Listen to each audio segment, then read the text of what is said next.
atibatike zvechopu-chopu. Sangana zvekare kwatiri kuita paCoolian TV channel yenyu 1 chivhitivhiti chinounza nyaya zvisina fiye kana favor kana kumbovhunduka. Iko zvinezvi muri yeZimbabwe nyaya dzakawanda dziri kuitika ende ndangouya nema-updates aya ndakabatanidza kuitira kuti ndingoti gagaga ndokuzivisai zvinhu zvese zvinenge zvichiitika kuitira kuti kwamunozoswerawo muri zvamunozoitawo ikoko munenge makuziva ma-updated. So kana chonga tosvika panapa, you know what to do. The most important thing kutanga nekulike this video iko zvinezvi kuitira kuti pamunenge muchizonzwa nyaya idzi dzizokwanisawo kunge dzichisvika kune veruzhinji.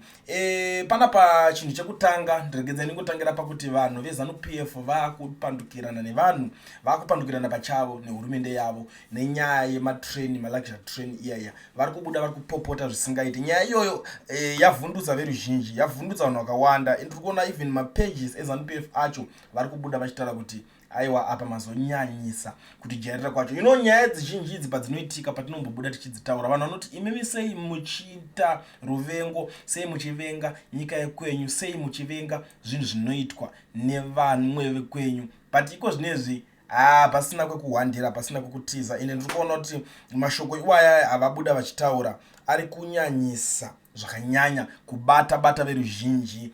Iko zvinezvi kuri kubvundirana zvisingaite kuZanupf zvakanyanyisa.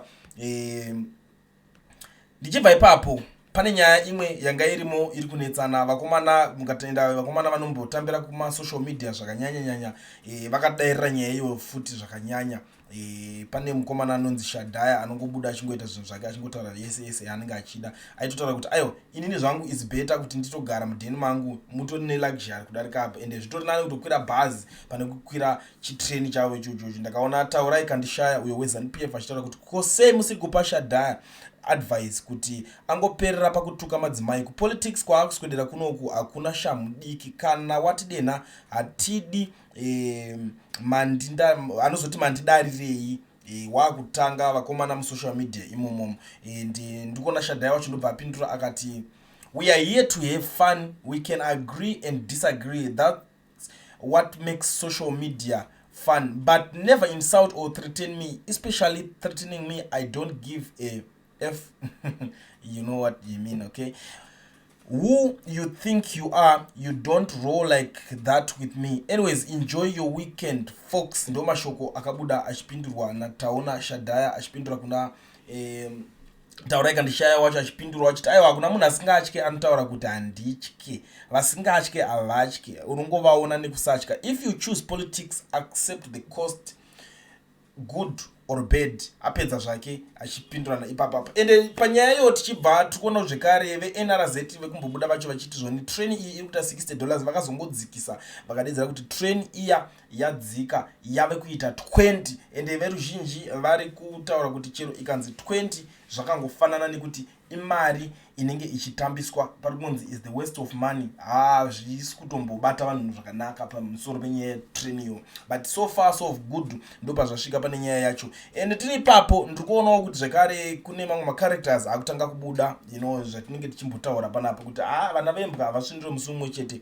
Tino Machakaire ari kubuda panapa ari kutaura kuti zvone vanhu vemuZanupf vazhinji vacho mabosses, mashefu vakuru ndivo vari kutengesa zvinodhaka. Zvanga zvasvitsa nyika, zvanga zvakosta pakunzi nyika vanhu vakuda kubvisirwa matindi padzimotikari dzavo because nhanzi mota ndo dziri kufamba nemadrugs. But Tino Machakaire ataura kuti aiwa mashefu macho imomo, kana pari kunzi mashefu hapana kunotaurwa hapo mazita, asi vari kunzi ndo vanhu vari kutengesa madrugs. Ende pane imwe futi yakabva buda ari kutaura achijamuka zviri kutaurwa nevanhu vakaita sana Daniel Garwe vaya vari ngobuda vachitaura kuti 2030 zvakadaro zvakadii, vanzi aiwa haikona kudivhaidha vanhu imimi muchingoita zvinhu zvisina nebasa rese. You know, people like Machakaire achiri mukomana wechidiki anenge achitya hake zvimwe kuti panogona kuzonyanyisa kubuda musaga, but iye youth minister, youth leader, ari MP zvekare, munhu wekuti anenge achinyatsoziva zvinodiwa nevanhu because anoswera nevanhu,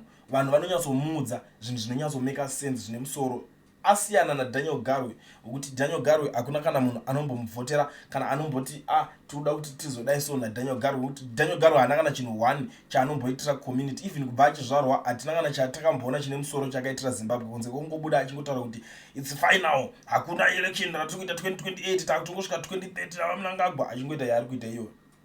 that's Daniel Garwe for you. Saka munhu kungoti anenge achingonhina saka ana Machakaire ndo pakubuda kuti ayo vanhu vakaita sei vava vari kutanga kudzosera nyika kumashure ndo mashoko ari kubuda ari kutaurika panapa atiri kunzwa kuti aiwa aikona kuda kuti divide imi musadivide vanhu. And ndichibva ipapo ndiri kuona zvekare George Charamba ari kusangana neimwe nyaya iri kunetsa panapa pari kunzi zoni iwozi musoro rako rakazara madhodhisi guvhu kunge dashka nonsense munhu mukuru zimudhara rehondo chairo kuswerera manud ema 30-year-old mu-ex young girls young enough to be your daughters.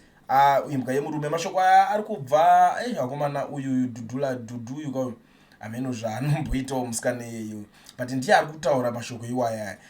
Dudu akanetsa mazuva darikayo ndio kumbobuda chiti zvoni akambodanana napresident Mnangagwa akatotaura kuti ndichatolikisa ndichibudisa moni zvakaita nhengo dzavo dzacho akazobudisa ake umwe mufananidzo asi vanhu vakatadza kuzviaccepta vachiti aiwa kwete apo wasungotiratidzawo zvako but dai wanga usingadi kutiratidza dai wanyarara because vanhu vaikumbira kuti tiratidze mufananidzo wacho wese nefesi yemunhu wacho tibva taona kuti ndiye here kana kuti iwe ungoti troll zvinhu zvemusoro wako. Ndichibva ipapo ndiri kusangana nenyaya iri kubva nekuna Hope Ching'ono. Inyaya iyo yaari kutaura kuti zvoni inini handina daka naadvocate Nelson Chamisa kwete haikona kudaro musandirambe muchindudza kuti endai munogadzirisana nani na Chamisa endai munogadzirisana manigirikini wambo izvo wagona kugadzirisana naMuliswa saka chena unogadzirisana naChamisa. Ndo paari kubuda ari kuti I have no personal problem with Nelson Chamisa. Why should I settle anything with him when we don't have a personal quarrel? I simply do not agree with his style of leadership and that can only change if that style changes. I follow ideas, not personalities. Muliswa attacked me, I responded and he apologized and withdrew the attack. How is that anyway similar to a journalist not agreeing with political ideas? There are millions who also do not agree with Chamisa's style of leadership. Should they also be expected to make peace with him? And if so, how? Politics is about ideas and accountability, not about manufacturing quarrels and reconciliations where none exist.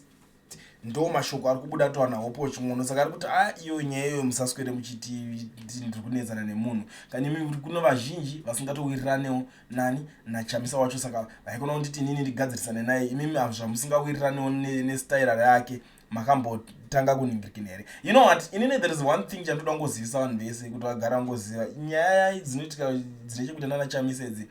Vanhu vekuti kwanzwa munhu angaoda kutanga taura nezvaChamisa still on social media anenge akutsvagawo relevance kuti anzwa kuti aiwa akangoti Chamisa this Chamisa ane vanhu vakawanda vanomuteera vakamuvhotera mamillions saka vanenge vakuziva kuti aiwa tikangotaura nezvekuti Chamisa chete zvinhu zvakuita sei zvakutochinja situation yakutochinja vanhu kaivhingana pati masocial media relevance yakutouya. So without wasting much of your time pane imwe nyaya zvekare iri kutenderera yemuroora wapresident Emerson Mnangagwa uyo Pokelo nani arunzi anodanana naEmerson Jr ari kunzi zvoni anetsa nyaya yake kurarama extravagant lifestyle, the extravagant behavior yake yaari kunzi akaita kuItaly yakasvika pakubuda pamanewspaper achitaura kunzi mwanasikana ari kudya norifa. And a lot of people were saying according to the rumors the likes of ana Ali Naka vachiti amai Auxilia Mnangagwa vakauya vakadimanda kuti zvoni uyu ngaadelete mapictures ake aiita zvelifestyle yake iyoyo